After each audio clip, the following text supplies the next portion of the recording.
आलोचना प्रसंगे षष्ठ खंड का निर्वाचित अंश पाठ करने के लिए मैं श्रद्धेय श्री सूरजदा को अनुरोध करता हूँ।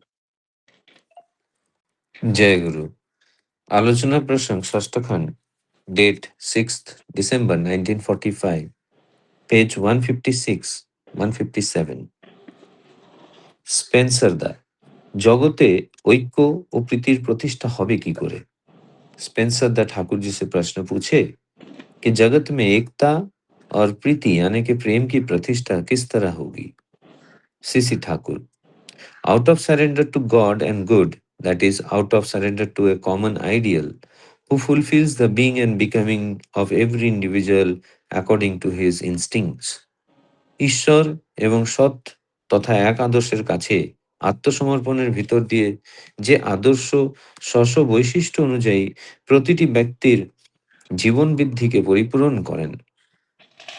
ठाकुर जी कहने लगे कि out of surrender to God and good, that is, out of surrender to a common ideal, who fulfills the being and becoming of every individual according to his instinct, यानी कि ईश्वर और सत तथा एक आदर्श के निकट आत्मसमर्पण के द्वारा जो आदर्श स्व स्व वैशिष्ट के अनुसार हर एक व्यक्ति के जीवन वृद्धि को परिपूर्ण करते हैं। सरेंडर माने to give oneself up over again to an ideal beyond himself. আত্মসমর্পণ মানে নিজের ঊর্ধ্বে কোনো আদর্শের কাছে নিজেকে পুনর্বার উৎসর্গ করা। सरेंडर का मतलब है to give oneself up over again to an ideal beyond himself, यानी कि आत्मसमर्पण का मतलब होता है अपने से ऊंचे किसी आदर्श के निकट खुद को पुनर्बार उत्सर्ग करना। प्रमोद दा কথা প্রসঙ্গে জিজ্ঞাসা করলেন, প্রতিলোম সন্তান বিশ্বাসঘাতক হয় কেন? प्रमोद दा बातों बातों में पूछने लगे कि प्रतिलोम संतान विश्वासघाती क्यों होते हैं? सीसी ठाकुर, বাপ মা সেক্সুয়াল প্রপেন্সিটি যৌন প্রবৃত্তির জন্য আইডিয়াল, কাল্ট, ক্লান, ইষ্ট, কৃষ্টি এবং বংশকে গোড়াতে অস্বীকার করে। তার থেকেই তো জন্ম, উসি সে তো জন্ম হতি है। বিশ্বাসঘাতক হবে না কেন তাই তো বোঝা যায় না।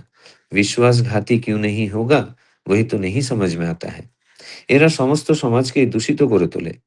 ये पूरे समाज को दूषित कर देते हैं। এদের সংখ্যা বাড়লেই সর্বনাশ, इनकी संख्या बढ़ने पर सर्वनाश। उपेंदा, যে কোনো জগতের মধ্যে তো গুণী ও চরিত্রবান লোক দেখা যায়। उपेंद्र ठाकुर जी से कहने लगे कि कोई भी जगत में गुणी और चरित्रवान लोग दिखाई देती है। অনুন্নত জাতির মধ্যে যদি কেউ উন্নত হয়, সে উন্নত জাতির মেয়ে বিয়ে করার দোষ কি? अनुन्नत जातियों में भी अगर कोई उन्नत होते हैं, उस उन्नत जाति के लड़कियों को विवाह करने में क्या दोष है? सीसी ठाकुर, जाति ना बोले वर्ण बोला भालो। सीसी ठाकुर इस प्रश्न का उत्तर देते हुए कहने लगे कि जाति न कहकर वर्ण बोलना अच्छी बात है। वर्ण माने grouping of varieties of similar instinct, সমজাতীয় সংস্কারের বৈচিত্র্যের গুচ্ছ। वर्ण का मतलब होता है grouping of varieties of similar instinct, यानी कि एक ही तरह के संस्कार के वैचित्र में की गुच्छ। একজন পুরুষের ইনবর্ন ইনস্টিংক্ট জন্মগত সংস্কার দেখে বোঝা যায় সে কত উন্নত ইনস্টিংক্ট সংস্कारवाला সন্তানের জনক হতে পারে। एक पुरुष के इनबॉर्न इंस्टिंक्ट यानी कि जन्मगत संस्कार को देखकर ये समझा जा सकता है कि वो कितने उन्नत इंस्टिंक्ट यानी कि संस्कार वाला संतान का जनक हो सकते हैं। সে যে মেয়েকে বিয়ে করবে তার ইনস্টিংক্ট সংস্কার যদি তার নিজের ইনস্টিংক্ট সংস্কারের থেকে রিচার সমৃদ্ধতর হয়, তবে ওই পুয়ারার জেনেটিক ওয়েলথ দীনতর জনন সম্পদওয়ালা স্পাম শুক্র, ওই রিচার জেনেটিক ওয়েলথ সমৃদ্ধতর জনন সম্পদওয়ালা ওভম ডিম্বকোষের ইমপ্রেগনেটিং ফ্যাক্টর গর্ভধানকারী উপাদান হিসাবে মিসফিট অযোগ্য হয়ে দাঁড়ায়। ठाकुर जी कहने लगे कि वो जो लड़की को विवाह करेगा उसका इंस्टिंक्ट यानी कि संस्कार अगर उसके खुद के इंस्टिंक्ट यानी कि संस्कार से रिचर यानी कि समृद्धतर होता है, तो वही पुअरर जेनेटिक वेल्थ यानी कि दीनतर जनन संपद वाला स्पर्म यानी कि शुक्राणु, वही रिचर जेनेटिक वेल्थ यानी कि समृद्धतर जनन संपद वाला ओवम यानी कि डिंबकोश के इम्प्रेग्नेटिंग फैक्टर यानी कि गर्भधानकारी उपादान के हिसाब से मिसफिट यानी कि अयोग्य हो उठेगा। বায়োলজিক্যালি জীবনবিজ্ঞানের দিক দিয়ে এটা একটা प्रकृति विरुद्ध मिलन है। बायोलॉजिकली यानी कि जीव विज्ञान के दृष्टिकोण से ये एक प्रकृति विरुद्ध मिलन है। স্পার্ম, শুক্র, ওভাম, ডিম্বকোষ উভয় দিশেহারা ও বিপর্যস্ত হয়ে পড়ে।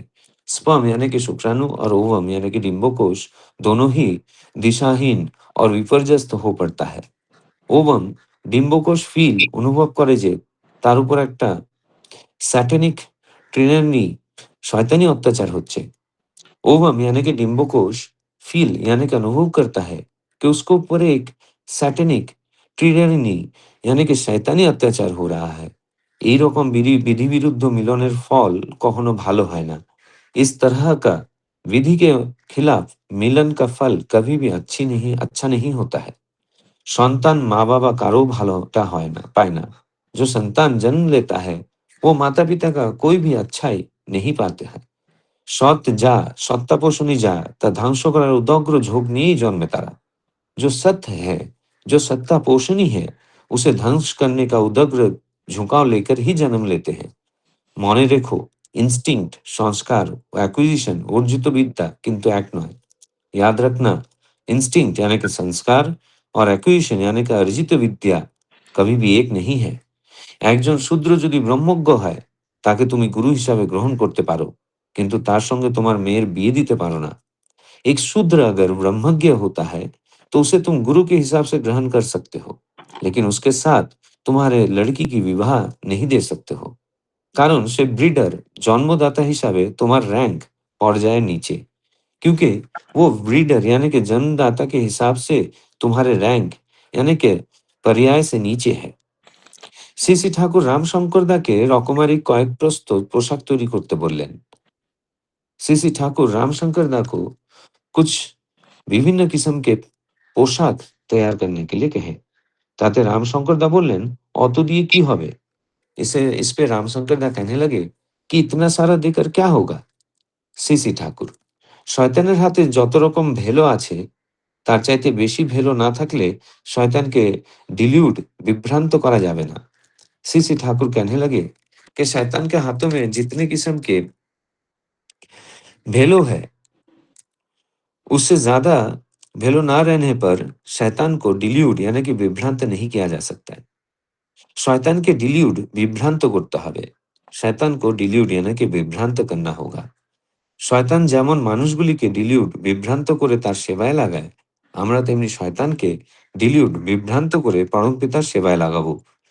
शैतान को जिस तरह शैतान जिस तरह मनुष्यों को डिल्यूट यानी कि विभ्रांत करके वो अपने सेवा में लगाते हैं, वैसे ही हम शैतान को डिल्यूट यानी कि विभ्रांत करके परमपिता की सेवा में लगाएंगे।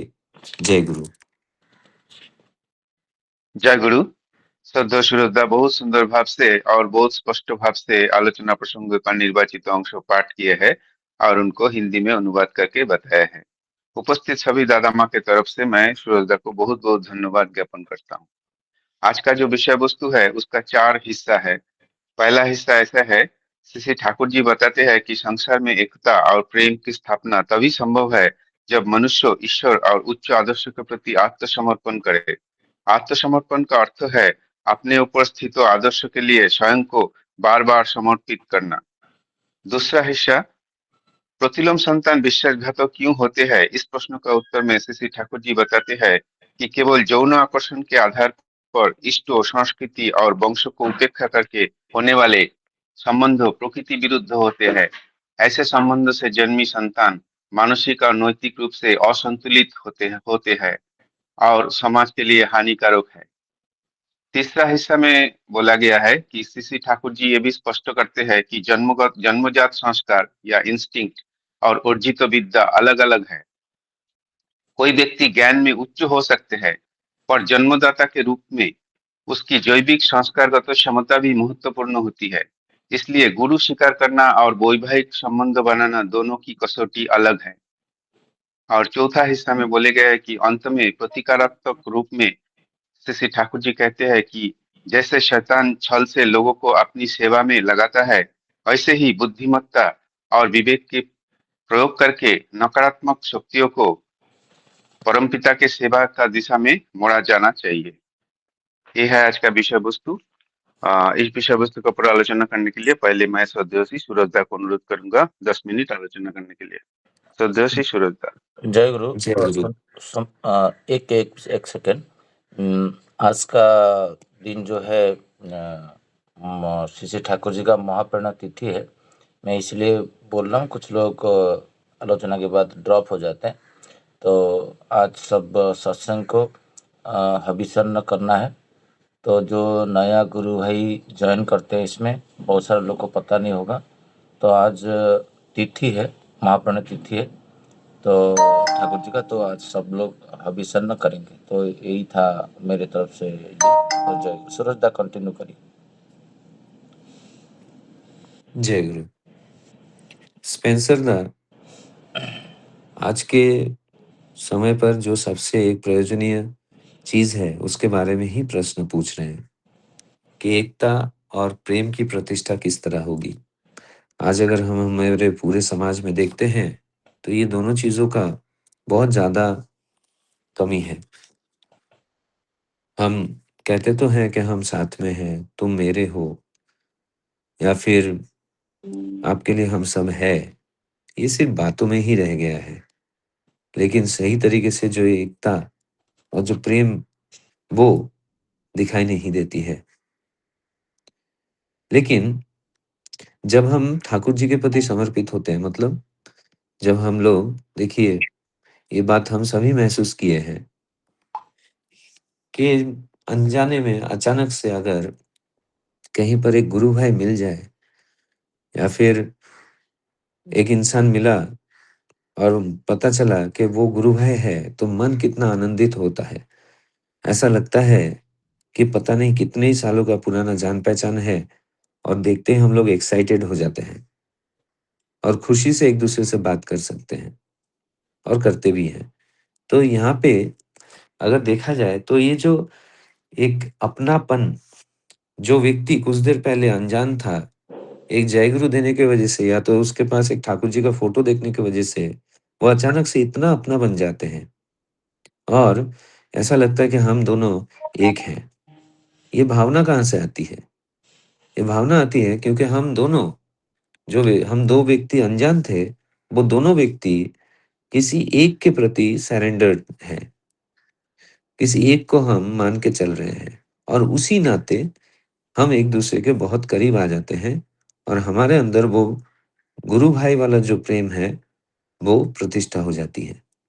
तो ठाकुर जी जो यहाँ पे इस प्रश्न का उत्तर दे रहे हैं कि out of surrender to God and good, ये बात ध्यान देने लायक है। Surrender to God and good, इसका मतलब सिर्फ गॉड पे सरेंडर होने से नहीं होगा, गुड पे भी सरेंडर होना होगा।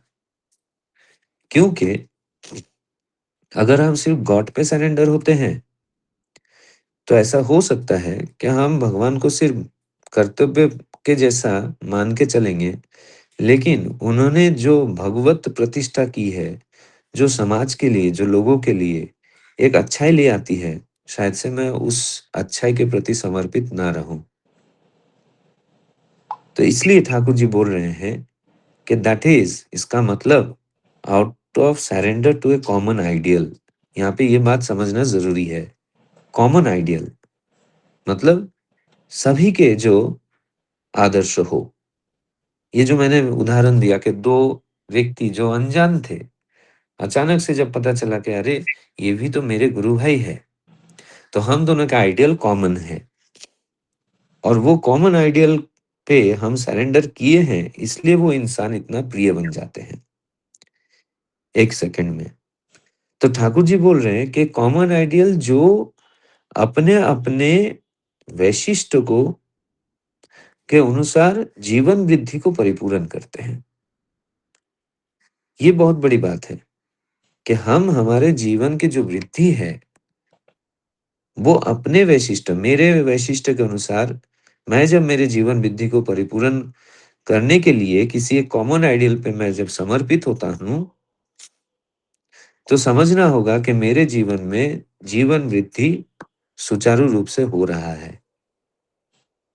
अपने-अपने वैशिष्ट्य के अनुसार जो हमारे जीवंत आदर्श होते हैं, वो हमारे जीवन वृद्धि को जहाँ-जहाँ पे कमी है, वहाँ-वहाँ पे वो परिपूर्ण करते हैं। लेकिन ये परिपूरण तभी संभव है जब हम उन पे समर्पित होते हैं। ये समर्पण, ये होना बहुत ज़रूरी है। मतलब मैं हर एक तरीके से, हर एक बातों में मैं आपको एक्सेप्ट कर रहा हूँ। आप जैसे कहेंगे, आप जैसे दिशा निर्देश देंगे, मैं उसी तरह मानकर चलूँगा। इसलिए तो सत्यानुसरण में प्रणाम करते वक़्त क्या कहना चाहिए, वो ठाकुर जी स्पष्ट रूप से बोल दिए कि मैं नहीं जानता हूँ मेरा किसमें मंगल। आपकी इच्छा है मंगल, आपकी इच्छा है मेरे अंदर पूर्ण हो। ये जो मैंने कह दिया, तो ये एक तरीके का मैंने संकल्प कर लिया कि ठाकुर जी, मैं अबोध हूँ, मुझे नहीं पता है कि मेरा किसमें मंगल होगा। तुम्हारी इच्छा में ही मंगल है मेरा और तुम्हारी इच्छा ही मेरे अंदर पूर्ण हो। मतलब मैं आपको, आपकी इच्छाओं को एक्सेप्ट कर लिया। मेरा अभी और कोई खुद का इच्छा नहीं रहा। तो ठाकुर जी जो बोले कि सरेंडर का मतलब होता है कि अपने से जो ऊँचे हैं, किसी एक आदर्श के प्रति खुद का पुनर्बार उत्सर्ग करना। ओवर अगेन, ये ओवर अगेन ठाकुर जी क्यों लगाए? ये भी समझने वाली बात है। एक बार सरेंडर कर दिया तो हो गया, लेकिन पुनर्बार, अगर हिंदी का शब्द देखेंगे तो यहाँ पे लिखा हुआ है पुनर्बार उत्सर्ग करना। उसका कारण क्या है? हम प्रवृत्तियों से घिरे हुए रहते हैं। मेनी ऑफ द टाइम्स हम प्रवृत्तियों से ड्रिवन भी हो जाते हैं। तो ये जो आत्मसमर्पण का भाव जब मन में रहता है, इसका मतलब मैंने मेरे सारे प्रवृत्तियों को ठाकुर जी के इच्छा के लिए, ठाकुर जी के काम के लिए मैंने उन प्रवृत्तियों को काम पे लगाया। लेकिन बहुत बार ऐसा होता है, ड्यू टू वो जो ढीलापन होता है उनके बातों के प्रैक्टिस करने में, या फिर किसी वजह से जब हम उनसे थोड़ा-सा दूर होने लगते हैं, तो ये सारी प्रवृत्तियाँ हम पे भारी होने लगता है। जिसके वजह से ये जो आत्मसमर्पण का भाव है, कहीं न कहीं वहाँ पे थोड़ा-सा ढीलापन दिखाई देता है। लेकिन जैसे ही हमें हमारी इस बात का एहसास होने लगता है कि ठाकुर जी, मैं आपसे थोड़ा-सा शायद से दूर हो जा रहा हूँ। क्यों? क्योंकि मेरे प्रवृत्तियाँ मेरे पे हावी हो रही है। तब फिर से मैं ठाकुर जी के प्रति मैं फिर से समर्पित का भावना, समर्पण का भावना लेके आता हूँ। तो इसलिए उस वक़्त मैं पुनः मैं खुद को उत्सर्ग कर रहा हूँ। मतलब जब-जब मुझे इस बात का रियलाइज़ेशन हो कि मैं ठाकुर जी आपसे थोड़ा दूर हो गया मेरे किसी कृत्य की वज़ह से या फिर मेरे किसी भावना की वज़ह से, तो मुझे फिर से उनके प्रति आत्मसमर्पण करना होगा। ये जितना बार हम ऐसा पुनः-पुनः जब हम आत्मसमर्पण करेंगे, तो एक ऐसा समय आएगा, जहाँ पे और प्रवृत्तियाँ मेरे ऊपर हावी नहीं होगी, क्योंकि तब वो एक प्रैक्टिस बन जाएगा। तब हर एक अवस्था में, सुख में भी और दुःख में भी मैं ज़्यादा मैं ऐसा हिल-डुल लूँगा नहीं, समान भाव में रहूँगा। क्योंकि मैंने तो समर्पण कर दिया, मेरे साथ अगर कुछ बुरा भी हो रहा है, तो मैं सोचूँगा, ये ठाकुर जी की इच्छा से ही हो रहा है। क्योंकि मैं तो कहा हूँ ना कि मेरी इच्छा नहीं, आपकी इच्छा में मंगल है। तो तब ज़्यादा खुशी में हम विह्वल भी नहीं होंगे और ज़्यादा दुःख में हम टूट भी नहीं जाएँगे, जो सत्तानुसरण में कहा गया है, ठाकुर जी ने कहा है। दूसरा जो बात है उसमें प्रमोद जब ठाकुर जी को पूछते हैं कि प्रतिलोम संतान विश्वासघाती क्यों होते हैं? तो बा ठाकुर जी एकदम स्ट्रेट फॉरवर्ड जवाब दिए कि जब विवाह में त्रुटि हो जाए, देखिए आज इसका एक उदाहरण देकर मैं बताऊँगा आपको। जब किसी गाय का ब्रीडिंग किया जाता है, उनका जब मिलन किया जाता है, तो हम सभी ने इस बात को देखा है प्रत्यक्ष रूप से कि उससे अच्छे ब्रीडर के साथ उनका मेटिंग किया जाता है। क्यों? एक गाय, उसका यौन मिलन के लिए जब इतना बारीकी से इस बात को फ़ॉलो किया जा रहा है, इस नियम को फ़ॉलो किया जा रहा है, ताकि उससे जो बच्चा पैदा होगा, वो अच्छे क्लान का होगा, अच्छे क्वालिटी का होगा, और उससे दूध ज़्यादा मिलेगी, तो मनुष्य के लिए हम इस फिलॉसफी को हम क्यों नहीं फ़ॉलो करते हैं? तो इसलिए ठाकुर जी बोल रहे हैं कि जब एक आदमी और औरत जब यौन प्रवृत्तियों से प्रभावित होकर, ये बात को समझना ज़रूरी है कि वो यौन प्रवृत्ति इससे प्रभावित होना और अच्छे संस्कार वाला बच्चा जन जिन जिन मतलब जन्म देना, इन दोनों में बहुत बड़ा पार्थक्य होता है। तो जब एक प्रतिलोम विवाह होती है, जहाँ पे एक इन्फीरियर क्वालिटी के ब्रीडर सुपीरियर क्वालिटी के ओवम के साथ जब मिलन होता है, तब वहाँ पे आइडियल मतलब इष्ट, कृष्टि और वंश, इन तीनों को शुरुआत में तो अस्वीकार किया गया। क्यों? क्योंकि इष्ट क्या कहते हैं कि सुविवाह होना चाहिए, अनुलम विवाह। दूसरा, कृष्टि क्या कहती है? कृष्टि भी यही कहती है। और जय उसके गुरु दादा। साथ-साथ हाँ दादा, 2 मिनट। 1 मिनट में खत्म कीजिए। हाँ, तो वंश जो है, ये तीनों चीज़ को तो अस्वीकार कर दिया। किस तरीके से? क्योंकि विवाह में जो नियम फ़ॉलो करना चाहिए था, वो तो नहीं किया। तो जब शुरुआत में ही उनके जो सोच है, जो समझ है, उसी में जब रीतियों को अस्वीकार किया गया, मतलब वो वहाँ पे विश्वासघात करना शुरू किया। अब वही मेंटालिटी उस बच्चे में आएगा। तो ठाकुर जी इसलिए बोल रहे हैं विश्वासघाती क्यों नहीं होगा? और ऐसे जो बच्चे जन्म लेते हैं, वो समाज को दूषित कर देता है। और ऐसे बच्चे जब समाज को दूषित करता है, तो इनका संख्या बढ़ने से समाज के लिए हानिकारक ही है। वो सर्वनाशी लेके आएगा। वो कोई कंस्ट्रक्टिव माइंडसेट लेके नहीं आएगा। तो इसके लिए प्रतिलोम संतान जो है वो विश्वासघाती होते हैं। आगे का जो 2 विषय है उस पे कोई और आलोचना करेंगे। मैं यहाँ पे ही मेरे वाणियों को विराम करता हूँ। जय गुरु। जय गुरु दादा। सत्य सुरदा बहुत सुंदर भाव से विषय वस्तु का 2 हिस्सा जो है, पहला और दूसरा, उसको आलोचना कर रहे थे। समय का अभाव से बाकी 2 हिस्सा को आलोचना नहीं कर पाए। तो अभी मैं आलोचना करने के लिए श्रद्धेय पंकज दा को अनुरोध करूंगा, 10 मिनट आलोचना करें। श्रद्धेय पंकज दा। वो नेक्स्ट 2 टॉपिक्स में जय आलोचना गुरु। रखें। पंकज दा नेक्स्ट 2 टॉपिक में आलोचना रखिए। जी दादा, जय गुरु। वंदे पुरुषोत्तमम, वंदे पुरुषोत्तमम, वंदे पुरुषोत्तमम। आज का जो आलोचना प्रसंग है, बहुत ही बहुत ही महत्वपूर्ण है, बहुत समझने लायक बात है। जैसा कि श्रद्धेय सूरजदा ने बहुत अच्छे ढंग से 2 जो प्रश्न किया गया है उनका अच्छे से व्याख्या किए हैं। तो मैं उपेंद्र दा का जो प्रश्न है वहां से मैं बात करना चाहूंगा कि हर समाज में गुणी और चरित्रवान लोग तो मिलते ही हैं। यदि किसी अविकसित जाति में कोई व्यक्ति उन्नत हो, तो वह उन्नत जाति की लड़की से विवाह करे, इसमें दोष क्या है? यहाँ पे प्रश्न किया गया ठाकुर जी से। तो ठाकुर जी बहुत ही जो है कि हमको तो बहुत लोगों को ये समझ में नहीं आता है। जैसा कि हमारे श्रद्धेय सूरजदा ने अच्छे से बताया कि लोगों को जब आकर्षण होता है तो कुछ समझते नहीं है। अपना जाति बोलना तो ठीक नहीं है, वर्ण है, संस्कार है, ये सबको भूल करके वो शादियां कर लेते हैं, जो कि प्रतिलोमज हो जाता है। उसके बाद का ही है, ये कुछ उसी के कंटिन्यूएशन में है। तो फिर ठाकुर जी बोलते हैं जाति के बजाय वर्ण कहना अधिक उचित है यहाँ पे। क्यों? कि हमारे जो वर्ण संस्था बनाई गई है, जैसे ब्राह्मण, क्षत्रिय, शूद्र, वैश्य, ऐसा ये हमारे शरीर में भी है।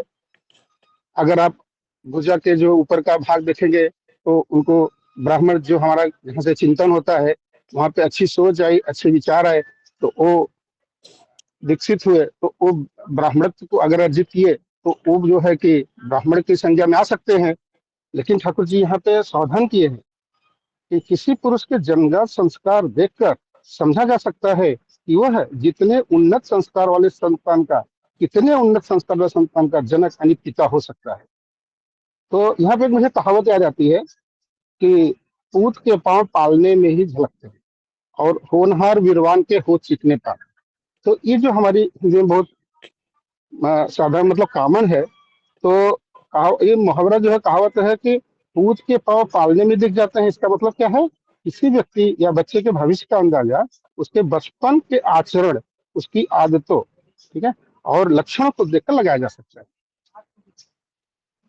जैसे कि हमारे परमपिता का जब जन्म हुआ था तो नॉर्मल जो जन्म होता है लोगों का वैसा नहीं था, ऐसा हम सबको सुने हैं। तो जब वो पैदा हुए थे तो पूरे अखिल ब्रह्मांड को देखकर हंस रहे थे। मतलब बच्चा रोता है, वो हंस रहे थे। तो कहने का मतलब क्या है कि होनहार बच्चे जो होते हैं उनके गढ़ बचपन में ही प्रकट हो जाते हैं। इसका मतलब क्या, भविष्य क्या होगा उससे वर्तमान के संकेतों से जाना जा सकता है। तो मतलब भविष्य की कुछ देखने का जरूरत नहीं है, बचपन में ही प्रतिभा, स्वभाव और चाल चलन की झलक मिल जाती है। यदि बच्चा बचपन में ही दयालु, मेहनती, बुद्धिमान है तो बड़ा होकर भी उसकी गुणों की जो प्रबलता ज्यादा रहेगी।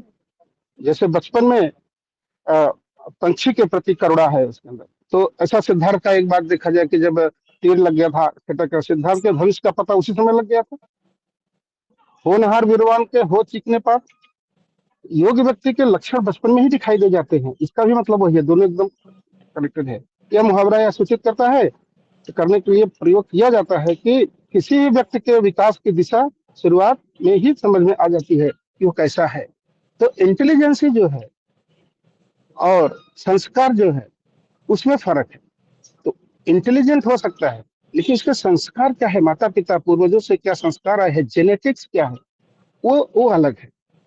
तो यहीं पे वो क्वेश्चन किया गया है कि जिस लड़की से वो विवाह करेगा यदि उसके संस्कार उसके अपने संस्कारों से अधिक समृद्ध हो तो अपेक्षाकृत दीन जनन संपदा वाला शुक्राणु अधिक समृद्ध जनन संपदा वाले डिंब के लिए गर्भधानकर्ता के रूप में अयोग्य सिद्ध होगा। तो जैसे उदाहरण के तौर पे मैं बताना चाहूंगा कि अगर कोई हम बीज खेत में बीज बोने जाते हैं तो बीज बोने वाला और बीज दोनों ही कमजोर हो तो होगा ही, क्योंकि उसने चयन ही वैसा किया। समझो हमने बीज लेने के लिए गया मटर का, तो हमने उस वक्त किसी अभाव में जो है कि बीज जो है खरीद लिया और अच्छा उर्वरक शक्ति वाला खेत में उसको हमने ले जाकर अगर बो दिया तो वो उग तो जाएगा लेकिन कमजोर रहेगा, क्योंकि उसकी जो वैशिष्ट्य है उसके हिसाब से नर्चर नहीं हुआ। तो उसके अंदर जो है विपरीत हाई क्वालिटी जो सीड रहते हैं उससे लेस क्वालिटी का सीड जो लैंड में अगर डाल देंगे तो वो अच्छा हो सकता है लेकिन वो अपने को जो है अच्छा जो है कि फल नहीं देगा, वो तीखा भी हो सकता है, कड़वा भी हो सकता है। तो ऐसा हमको जो है कि संस्कार वाला बच्चा जो है हमेशा तकलीफ देगा। तो हमेशा कन्या दूना वर बोला गया है। जब हम चयन करने जाते हैं तो वहाँ बहुत सारी चीजें देखी जाती हैं, उसका ननिहाल पक्ष देखा जाता है, पिता क्या करते हैं, उसके दादा दादी क्या करते हैं, वो संस्कारों को देखा जाता है। पढ़ाई करके इंटेलिजेंट हो गया, एमबीए कर लिया, बहुत अच्छा पैसा कमाया, जनरली लोग पैसे को ही ज्यादा बड़ा मानते हैं, लेकिन पैसा ही सब कुछ नहीं है, पैसा एक साधन है। लेकिन और क्या धन है उनके पास, उनके संतोष है क्या, उनके पास पेशेंस है क्या, उनके पास ये सब चीजें नहीं है तो वो प्रेजेंट में जो आएगा उसमें भी वैसा ही होगा। तो अगर लड़की हायर है, उनका डोमिनेटिंग नेचर है, वो ज्यादा प्रभावी है, और लड़का जो है कमजोर है किसी मामले में, तो ऐसा जो प्रजन्म आएगा वो कमजोर रहेगा, उसके माता पिता का गुण आने जैसा नहीं रहेगा। तो लड़की ब्रह्मज्ञानी जो है उनको हम गुरु मान सकते हैं लेकिन अपनी कन्या का विवाह नहीं कर सकते। जैसे बहुत सारे कवि हुए, कबीरदास जी हुए, बहुत लोग हैं, तो वहां पे रैदास भगत, तो ये लोग बहुत बड़े ब्रह्मज्ञानी थे, बहुत बहुत बड़े ब्रह्मज्ञानी थे। लेकिन अगर कोई ब्राह्मण की लड़की या उच्च कुल की लड़की से उनसे विवाह करने के ठाकुर जी या कोई भी ऐसा ज्ञानी लोगों को मना किए हैं। तो यहाँ पे अगर जो जैविक दृष्टि से ये एक प्रकार का प्रकृति विरुद्ध संयोग होगा। तो शुक्राणु और डिंब दोनों ही दिशाहीन और अव्यवस्थित हो जाते हैं, क्योंकि उनको डायरेक्शनलेस है कि वो करे क्या अभी। जैसे हमारा सेल होता है, सेल म्यूटेट होता है, जो मैं बोल रहा हूँ वो हमारे जितने भी सेल है हमारे बॉडी में सब इंक्लाइंड होकर मुझे बोलने के लिए मजबूर कर रहे हैं, क्योंकि मुझे आदेश मिला है। एक ही आदेश में चले तो वही समाज बनता है। तो समाज आदेश अगर हम पालन नहीं करेंगे, सबसे पहले तो हमारे घर से शुरुआत करने हैं। मम्मी पापा हमें कोई आदेश देते हैं, पढ़ने के लिए बोलते हैं, मुझे सोना अच्छा लगता है, मैं सुबह जल्दी नहीं उठूंगा, मैं अपने हिसाब से काम करूंगा, ये सब जो संस्कार डेवलप हो जाएंगे, प्रवृत्तियां डेवलप हो जाएंगी, तो इससे जो है आगे का जो हमारा रास्ता है जो दिखता है वो ठीक नहीं है। तो हमारे जो पिता हैं, माता हैं, हमारे परम पिता हैं, हमारे परम पिता ने जो हमको बताया है, जो आदेश दिया है, उसको हमको पालन करना अति आवश्यक है। अगर हम ये सब चीजें पालन नहीं कर रहे हैं तो भविष्य ठीक नहीं है। तो यहाँ पे जो है जो दिशाहीन हो जाते हैं, मतलब उनको कोई डायरेक्शन नहीं मिलता है। डिम भी यह अनुभव करता है, वो भी सेल का एक समूह ही है, वो एक अनुभव करता है कि उस पर किसी शैतान का अत्याचार किया जा रहा है, शैतानी अत्याचार किया जा रहा है। मतलब बिहेवियर ठीक नहीं हो रहा है। शैतान कौन है? काम, क्रोध, लोभ, मोह, मद मत्सर, यही खड्डे कोई तो शैतान है। और इंसान तो सब इंसान ही होते हैं, उसके अंदर कोई कमी नहीं है। अगर ये चीजों को निकाल दिया जाए मन से, निकलना तो बहुत मुश्किल होता है, क्योंकि कई कई जन्मों के संस्कार रहते हैं।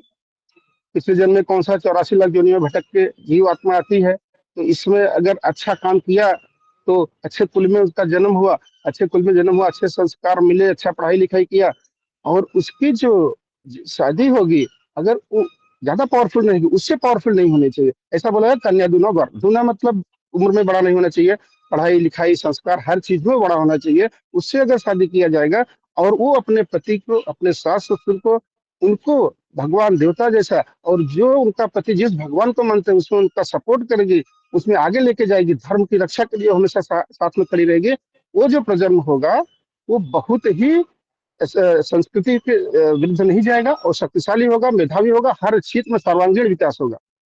ऐसा ठाकुर जी यहाँ पे जो है बोलना चाहते हैं, ऐसा मेरा भी मत है। तो यहाँ पे बात है, ठाकुर जी बोलना याद रखो, यहाँ पे सावधान कर रहे हैं, संस्कार जो है इंस्टिंक्ट और अर्जित विद्या जो है दोनों एक ही नहीं है। ऐसा कि मैंने बता दिया कि हमारे जो इंस्टिंक्ट है, जो संस्कार है, दोनों अलग अलग होते हैं। क्योंकि अगर कोई गलत संस्कार वाला है, विद्या बहुत जय अच्छा कर गुरुदादा। लेगा, पढ़ाई। एक जय मिनट में गुरुदादा। खत्म कीजिए। एक हाँ मिनट और। सर। हाँ, तो अगर ज्यादा विद्या अर्जित कर लेगा तो जो है कि आगे जो उनका बच्चा पैदा होगा जरूरी नहीं है। जैसे लेमार्किन थियरी है, डार्विन थियरी है, तो उनका जो गुण था, उनके बच्चे लोग जब सर्वाइवल इज द फिटेस्ट, जब भी वो खाने के लिए उनको तकलीफ हुआ, अकाल आया, तो अपना जिराफ का गर्दन खाने के लिए ऐसा बताया गया है कि ऊंचा करते करते उनके जो प्रजन्म आए, उनका सबका गर्दन जिराफ का बड़ा हो गया। और लोहार का लड़का है, जरूरी नहीं है कि वो लोहार ही पैदा होगा, वो इंजीनियर डॉक्टर हो सकता है, बहुत बड़ा, उसके पूर्व जन्म के संस्कार के हिसाब से हो सकता है। तो शैतान के हाथ में आगे का तो मैं नहीं कर पा रहा हूँ, समय के अभाव से मैं ही अपनी वाणी को विराम देता हूँ। जय गुरु। जय गुरुदादा। तो श्री पंकज दा बहुत सुंदर भाव से आलोचना प्रसंगों का तीसरा हिस्सा जो है उनको बहुत सुंदर भाव से उदाहरण देते हुए उसको एक्सप्लेन किया है और बहुत अच्छा लग रहे थे। और चौथा भाग जो है वो आलोचना नहीं कर पाए क्योंकि समय का प्राबंदी के कारण। अभी मैं आलोचना करने के लिए स्वदेशी शशिकांत दादा को अनुरोध करूंगा वो विषय के ऊपर जिसमें प्रमोद सुधा पूछ रहा है प्रतिलोम संतान विश्वासघातक क्यों होते हैं। इसका उत्तर में ठाकुर जी क्या बताया है उसको थोड़ा एक्सप्लेन करें। जय गुरु दादा। जय गुरु। आज हमारा प्रिय परम शिष्य ठाकुर जी का महाप्राण तिथि है, तो विशेष रूप से आज का दिन को हविषान्न कर सारे सत्संगी को कंपलसरी करना है। ये क्या होता है, हम लोग कभी कभी हम तो खुद कर लेते हैं, बट मेरा अभी मैं स्टडी किया, जब हम किसी को बताते नहीं परिवेश में कितना लोग हविषान्न किए, तो एक जिसको प्रिय परम मान रहा है और उनका तिथि में हमारा उपजना केंद्र में कितना लोग आज हविषान्न किए, उससे पता चलता है वो कितना उनको प्रेम करता है। नहीं तो उनका वो श्राद्ध का दिन महाप्राण का दिन को भूल जाता है। जैसे हमारा पिताजी का श्राद्ध का दिन को हम कभी भूलते नहीं, हम श्राद्ध तर्पण करते हैं उस दिन में, बड़ा बेटा जो होता है। तो हमारा जो परम पिता का महाप्राण तिथि है, तो आज हविषान्न सबको करना है। और मैं हो सकता है अभी सोमनाथ दा, मैं आपको रिक्वेस्ट करूंगा, पालाबा उपजना केंद्र में जो हविषान्न का विधि में डाला हूँ, आप उसमें आलोचना प्रसंग में ट्रांसफर कर दीजिए, उसको फॉरवर्ड कर दीजिए। तो आज का जो विषय वस्तु है मैं सोच रहा था शायद 2 पेज को देख के सोमनाथ दा इसको पोस्ट किए हैं, बट टॉपिक के एक एक क्वेश्चन का अलग अलग आंसर जो है वो टॉपिक बहुत बड़ा है, 4 क्वेश्चन है, 4 अलग अलग टॉपिक है। तो जो मुझे बोला गया है, सोमनाथ दा बोले हैं जो इसके ऊपर आलोचना करने के लिए, जो प्रमोद दा बोल रहे हैं जे प्रतिलोम संतान विश्वासघाती क्यों होती है। तो श्री ठाकुर जी उसको 2 लाइन में बहुत जगह में तो हम पढ़े हैं, 6th वॉल्यूम तक प्रतिलोम के बारे में बहुत सारा आलोचना हुआ है। श्री ठाकुर जी बोलते हैं जो पिता माता मिलन होता है एक संतान को लाने के लिए, तो उसमें उस टाइम में जो इष्ट कृष्टि और वंश के को अस्वीकार करता है। कौन अस्वीकार करता है? तो यही अस्वीकार जो करता है ये है नारी। यहाँ पर श्री ठाकुर जी बोलते हैं इतना सवर्ण अनुलोम के विवाह के ऊपर इतना क्यों जोर दिया गया है, जे उसका जो वर्ण है, वर्ण एंड वंश जो होता है, अभिजात्य, टेम्परामेंट और गोत्र, ये जो 4 चीज मेन इंपॉर्टेंट चीज होता है विवाह में। बाकी सब तो है, बयस है, योग्यता है, बहुत सारा चीज है, बट इसमें क्या होता है ना, सुपीरियर रहता है नारी। तो नारी जब सुपीरियर रहता है, एक जो डॉक्टर है, कोई एक लड़की डॉक्टर है और एक लड़का मेंटर है, सपोज उससे बहुत निकृष्ट है, तो वो उसके प्रति आकर्षित होगा नहीं कभी भी। तो नारी के पास जो होता है, जो इसके लिए माँ बोला जाता है, जे वो मापने का शक्ति उसके पास है, वो माप देता है। और इसके लिए पिता बोला जाता है, बाप बोलते हैं हम, वपन करने का क्षमता है उसके पास। तो बीज जो होता है वो जितना भी कुछ हो जाए, जब मिट्टी नहीं है, ठाकुर जी बोल रहे हैं जो मिट्टी उसको मापने का क्षमता नहीं है। जैसे मेरा गांव में कपा का सीड आप डालोगे वो होगा नहीं, मेरे गांव में एप्पल का सीड लेके डालोगे वो होगा नहीं, मेरा गांव में मिट्टी में आप लेके ग्रेप सीड डालोगे होगा नहीं। क्यों नहीं हो रहा है? क्योंकि वो माप नहीं पा रहा है वो सीड को, वो जड़ उसके लिए एक क्लाइमेट चाहिए। इसीलिए श्री ठाकुर जी बोल रहे हैं जे उसका विवाह जो होना चाहिए वो वर्णों के हिसाब से जो श्रेष्ठ होना चाहिए, सवर्ण होना चाहिए, योग्यता होना चाहिए, कृष्टि परंपरा ऐतिह्य के साथ वो व्यक्ति जो पुरुष होता है वो बड़ा होना चाहिए। देन एक नारी उसके प्रति आकर्षित होगा। ये हर एंगल वो श्रेष्ठ है, वही विकर्षण से जो जन्म लेता है प्रतिलोम संतान, जिसको हम बास्टार्ड कहते हैं, इंग्लिश वर्ड। प्रतिलोमज को श्री चाणक्य बोलते हैं जे उनके लिए विवाह क्षेत्र में उनको अस्वीकार किया जाता था, विवाह करने का योग्यता नहीं था। आज का डेट में मैट्रिमोनियल खोला तो हम लोग देखें उसके पास गाड़ी है, बंगला है, सब कुछ है, नौकरी कर रहा है कॉर्पोरेट सेक्टर में, एबीपी वीपी है, बस शादी करवा दी। और देखे नहीं जो उसका नारी जो होता है, नारी का जो वर्ण होता है, हर एंगल से देखा श्रेष्ठ है। मेरा एक दोस्त है, दोस्त तो नहीं बोलूंगा, मेरे से 3 साल सीनियर है, हम लोग एक साथ कॉलेज में पढ़ाई कर रहे थे, 10 साल पुराना के बात है। एक बार हम बैठे थे और वो रो रो के मुझे बता रहा था जे मुझे तो शशिकांत जूनियर है, हमारे गुरु भाई है, वो बोल रहा था जे मेरे से जो त्रुटि हुआ प्रतिलोम से, अभी मुझे कोई एंगल से मुझे मेरा पत्नी जो होता है पूछता नहीं। मैं समझ पाता हूँ ना इंटरनल फील को, क्योंकि तुमसे कुछ नहीं होगा, बैठो ना। देखोगे बहुत सारा नारी बोलते हैं, आप देखे होंगे ऑफिस में, अभी सोसाइटी में। मैं कुछ दिन पहले, 3-4 दिन पहले, तुम बैठो ना, तुम मेरे सामने उसका वाइफ बोल रहा है, उसका हस्बैंड, तुम बैठो ना, मैं बोल रहा हूँ ना, तुमको ये चीज पता नहीं, तुम क्यों बोल रहे हो? इसका मतलब वो उसका कोई गुण को अस्वीकार कर रहा है, उसके पास चीज को। तो इस क्षेत्र में क्या होता है, जब मिलन होता है विकर्षण होता है, और यही विश्वासघात वाला जो संतान, उसका जन्म नहीं होता है। ठाकुर जी बोलते हैं कभी विकर्षण में मिलन होता है। ठाकुर जी प्रफुल्लदा को पूछे 2nd वॉल्यूम में, जो प्रफुल्लदा कभी देखे हो कभी मिलन विकर्षण होता है ना? असंभव है। यही तो मैं चाहता हूं, ठाकुर जी बोलते हैं ठाकुर जी बोलते हैं यही तो मैं चाहता हूं, जे विकर्षण में कभी मिलन नहीं होता है, आकर्षण में मिलन होता है। तो नारी जब पुरुष के प्रति आकर्षण नहीं होता है, जो घृणा कर रहा है, एक उदाहरण दिए, एक साइंटिस्ट का पत्नी थे और वो साइंटिस्ट का भी उनको टाइम नहीं देते थे, और ये नारी उनको जाके हर जगह में घूम घूम के बोलते थे, जे ये क्या अच्छा होने से क्या होगा, मुझे तो टाइम नहीं दे रहे। और यही विकर्षण पथ में जब नारी का जो वो जो साइंटिस्ट का जो गुण है, वो गुण को प्रति आकर्षित नहीं हुआ, और जो संतान होगा वो वैसा नहीं होगा। ठाकुर जी बोलते हैं विश्वास करो, पिता माता विरोध में जाएगा, पिता माता को लेकर जराश्रम में छोड़ेगा, समाज में छोटा छोटा दायित्व दोगे ना, वो आपको विश्वासघात कर देगा।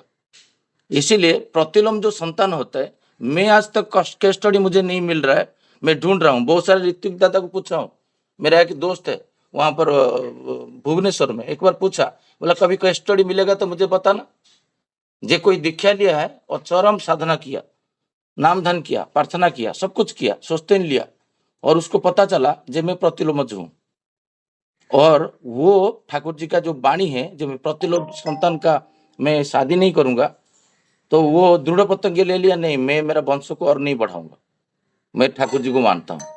वो बोला जी ये उदाहरण मेरा पास भी नहीं है। बोला मिलेगा नहीं, क्योंकि वो दूर दूर से वो पालन करेगा नहीं, क्योंकि वो स्वतः ही विश्वासघातक है। ठाकुर जी बोल रहे हैं जे वो जो नारी है वो वंश के प्रति, मतलब उनका जो वंश के विरुद्ध में बोलेगा, ए तुम्हारा पिताजी ऐसे थे, ए तुम्हारा भाई बेकार है। देखो बहुत सारा बोलते हैं ना, जे नारी बोलते हैं, ए तुम हस्बैंड को बोलते हैं तुम्हारा भाई बेकार है, तुम्हारा तुम जो ये जो घर पे मानवसा व्रत करते हो ना, वो सब बेकार है। कृष्टि के प्रति, ऐतिह्य के प्रति, उनका वंश के प्रति, किसी परिवार के सदस्य के प्रति वो आकर्षण नहीं हो रहेगा, प्रतिलोम जहां रहता है। तो इसीलिए ठाकुर जी बार बार बोल रहे हैं कि नारी तुम्हारा जो आकर्षण है वो श्रेष्ठ के प्रति होना चाहिए।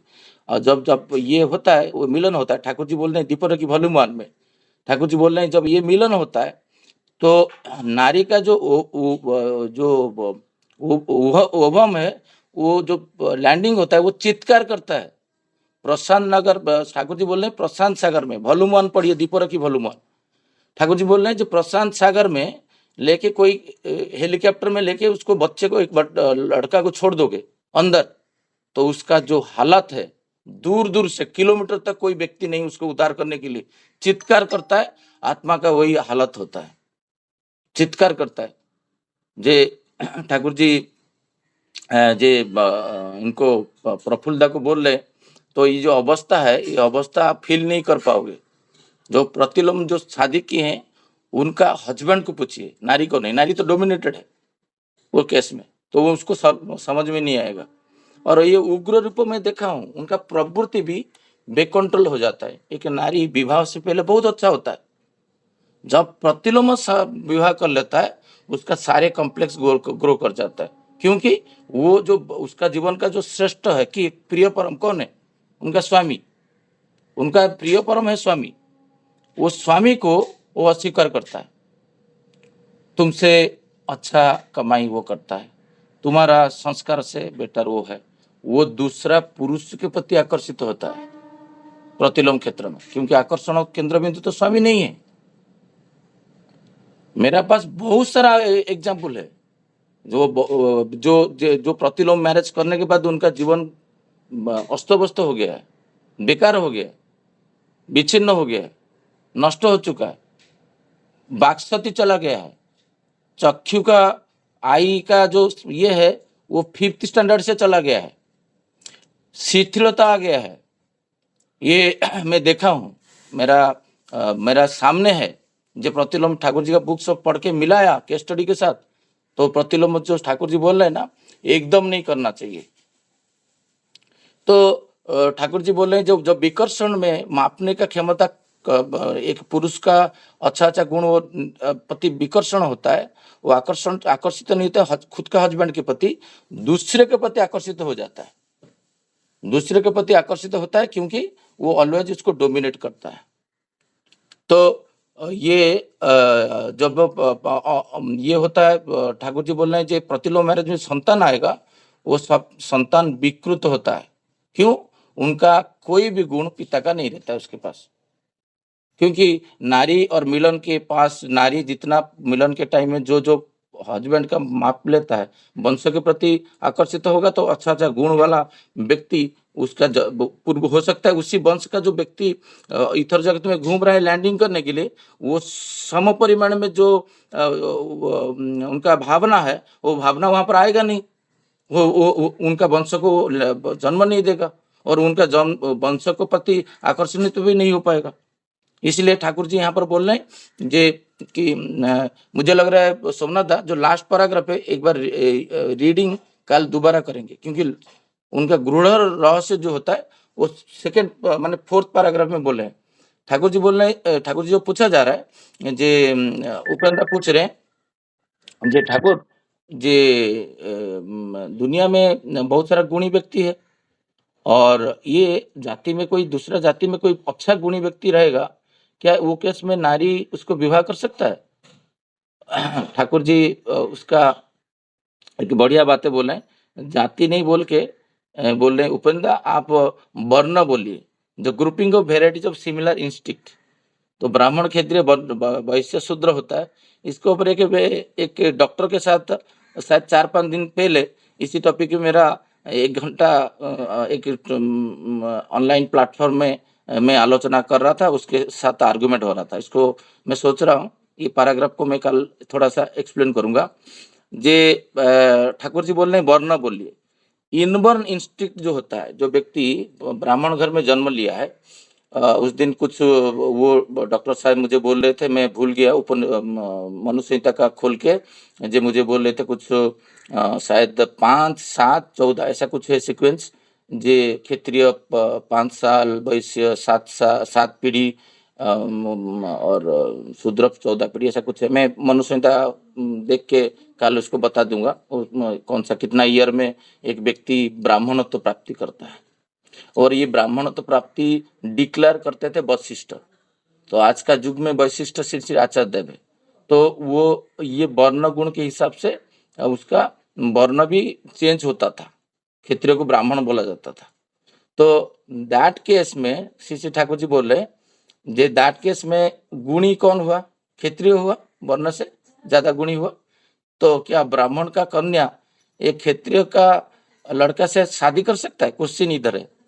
ठाकुर जी बोल रहे हैं वो ब्रह्मज्ञ हो सकता है, बट वो इन जन्म से, ठाकुर जी यहाँ पर एक चेतावनी दी है, जे आप मत सोचो जो इंस्टिंक्ट और एक्विजिशन, जो अर्जित ज्ञान में बहुत फर्क होता है।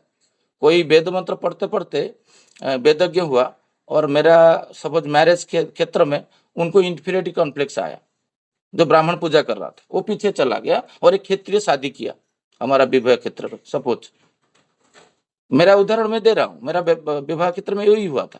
जब विवाह कर रहा है और जो मंत्र अच्छे से पढ़ नहीं पा रहा है, और एक क्षत्रिय अच्छे से पढ़ पा रहा है, तो क्षत्रिय को उस टाइम में चांस दिया गया जे तुम विवाह कर दो।